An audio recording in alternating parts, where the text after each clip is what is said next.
Let's start with a brief summary. This article, written by Paul Graham in 2015, tries to understand why successful startups initially appear dim and how these dim ideas manage to achieve great success.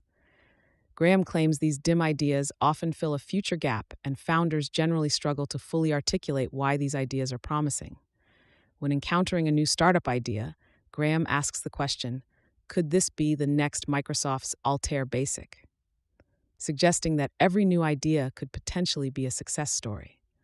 Before we dive in, I want to share a quick note about how this podcast is created. As you've probably noticed, this podcast isn't voiced by a human, but by artificial intelligence.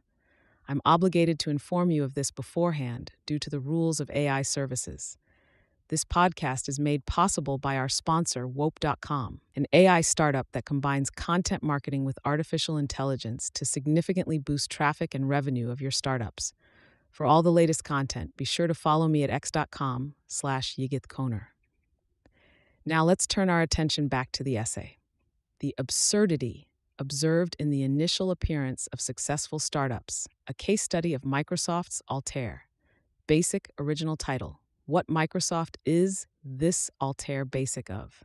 Date, February 2015.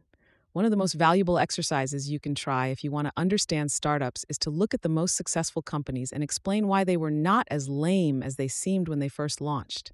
Because they practically all seemed lame at first. Not just small, lame. Not just the first step up a big mountain, more like the first step into a swamp. A basic interpreter for the Altair? How could that ever grow into a giant company? People sleeping on airbeds in strangers' apartments? A website for college students to stalk one another? A wimpy little single-board computer for hobbyists that used a TV as a monitor? A new search engine when there were already about 10 and they were all trying to de-emphasize search? These ideas didn't just seem small. They seemed wrong. They were the kind of ideas you could not merely ignore, but ridicule.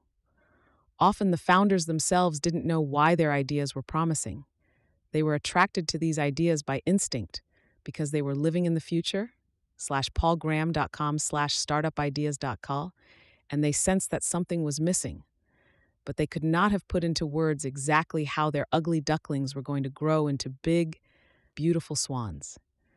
Most people's first impulse when they hear about a lame-sounding new startup idea is to make fun of it. Even a lot of people who should know better.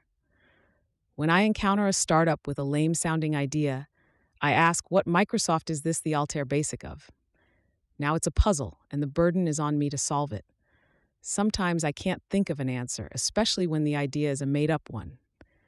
But it's remarkable how often there does turn out to be an answer.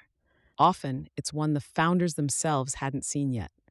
Intriguingly, there are sometimes multiple answers. I talked to a startup a few days ago that could grow into 3 distinct Microsofts.